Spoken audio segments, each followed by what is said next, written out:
नमस्कार, आप देख रहे हैं मोबाइल न्यूज 24। मैं हूं अभिषेक कुमार और वक्त हो गया है दिन भर के बड़ी खबरों का। इजराइल पीएम नेतन्याहू ने नरेंद्र मोदी को दी चुनावी जीत की बधाई। बोले भारत इजराइल संबंध नई ऊंचाइयों पर पहुंचेंगे। वहीं इटली के पीएम ने मोदी को दी चुनावी जीत की बधाई। प्रधानमंत्री बोले हम भारत इटली राजनीतिक साझेदारी को और मजबूत करेंगे।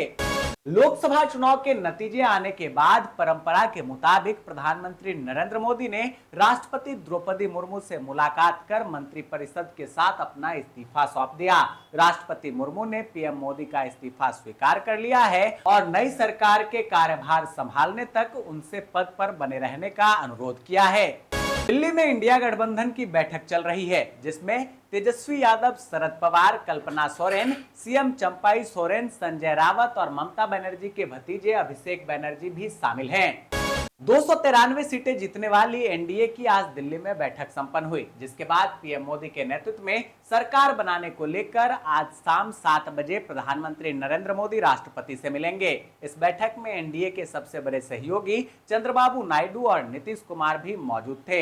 हालांकि नीतीश कुमार और चंद्रबाबू नायडू पर इंडिया गठबंधन की भी नजर है। लोकसभा चुनाव में कांग्रेस ने अपने घोषणा पत्र में महिलाओं को 1 लाख रुपए देने की गारंटी दी थी। कांग्रेस सरकार बनाने के लिए बहुमत भले ही न बन पाई हो, लेकिन लखनऊ में प्रदेश कांग्रेस मुख्यालय के बाहर बड़ी संख्या में महिलाएं गारंटी कार्ड लेकर पहुंच गई। महिलाओं का कहना था कि कांग्रेस ने 5 जून को 1 लाख रुपए देने का वादा किया था, जिसको लेने वह आए हैं। महिलाओं का आरोप था कि कांग्रेस मुख्यालय के भीतर उन्हें जाने भी नहीं दिया जा रहा है।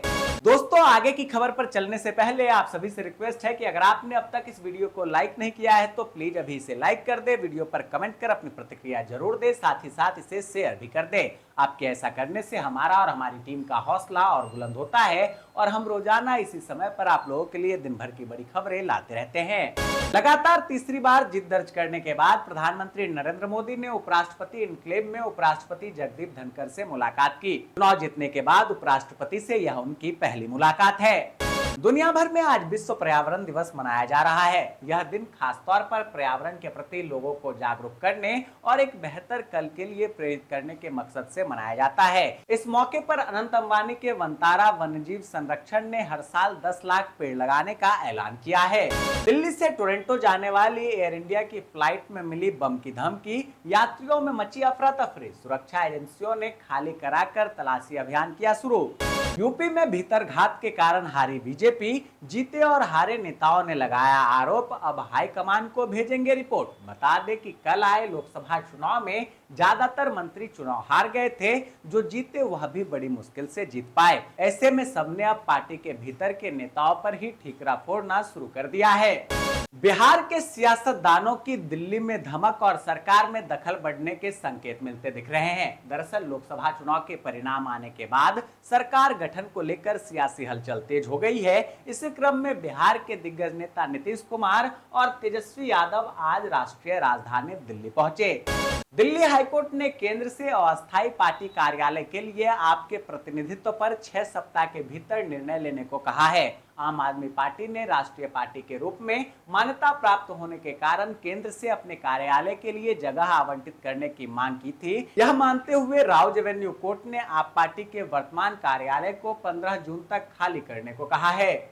लोकसभा चुनाव 2024 के एक दिन बाद पंजाब में सीमा सुरक्षा बल ने एक तस्कर के घर पर छापा मारकर करीब 2 करोड़ की ड्रग मनी बरामद की है। उत्तराखंड के उत्तरकाशी में 4400 मीटर की ऊंचाई पर मौजूद सहस्त्रताल ट्रेकिंग रूट पर गए 22 सदस्यों के दल में से 5 सदस्यों की ठंड से मौत हो गई है। दल के 13 सदस्यों को रेस्क्यू किया गया है। फंसे हुए 4 ट्रैकर्स के लिए रेस्क्यू अभियान जारी है, लेकिन मौसम खराब होने के कारण रेस्क्यू ऑपरेशन में दिक्कत आ रही है। हरियाणा में लोकसभा चुनाव से ठीक पहले मुख्यमंत्री मनोहर लाल को हटाकर नायब सैनिक को मुख्यमंत्री बनाना भी भाजपा को खास फायदा नहीं पहुंचा सका। हालांकि भाजपा हाईकमान ने ऐसा करके सत्ता विरोधी लहर को कुछ कम करने का प्रयास किया, लेकिन प्रदेश के ज्वलंत मुद्दों ने भाजपा को महज 5 सीटों पर ही समेट दिया। यूपी बिहार के बाद झारखंड में भी बीजेपी को कई मामले में नुकसान उठाना पड़ा। सबसे बड़ा नुकसान इस बार वोट बैंक का हुआ है। यह पीएम मोदी के लिए अब तक का सबसे बड़ा झटका माना जा रहा है, जबकि कांग्रेस और झामुमो के प्रदर्शन में सुधार हुआ है। छत्तीसगढ़ के सुकमा में 5 नक्सलियों ने आत्मसमर्पण कर दिया। इसमें एक दंपत्ति भी शामिल है। इन पर कुल 17 लाख रुपए का इनाम था। मुख्यमंत्री विष्णुदेव साय ने सोशल मीडिया प्लेटफॉर्म एक्स पर पोस्ट कर इन सभी का स्वागत किया है। लोकसभा चुनाव के परिणाम आ गए हैं। देश में एनडीए को बहुमत मिला है। मध्य प्रदेश में भाजपा ने क्लीन स्वीप किया है। इसके बाद अब कांग्रेस के अंदर ही सवाल उठने लगे हैं, जहां पूर्व मुख्यमंत्री दिग्विजय सिंह के भाई और कांग्रेस नेता लक्ष्मण सिंह ने अपनी ही पार्टी पर सवाल खड़े किए। लक्ष्मण सिंह ने सोशल मीडिया पर लिखा कि सभी देश के मतदाताओं के निर्णय का स्वागत है। प्रजातंत्र मजबूत हुआ। मोदी जी की योजनाओं में हुए भ्रष्टाचार का नतीजा उन्होंने भोगा, लेकिन मध्य प्रदेश में कांग्रेस को क ख ग घ से फिर शुरू करनी पड़ेगी। हिमाचल विधानसभा उपचुनाव की 4 सीटों पर कांग्रेस ने जीत हासिल कर ली। ऐसे में प्रदेश में सुक्खू सरकार पर मंडरा रहा खतरा टल गया है। कांग्रेस ने जिन सीटों पर जीत हासिल की है उनमें लाहौल स्पीति, सुजानपुर, गरगेट और कुटल लेहट शामिल है। वहीं भाजपा ने बड़सर और धर्मशाला सीट पर जीत हासिल किया है।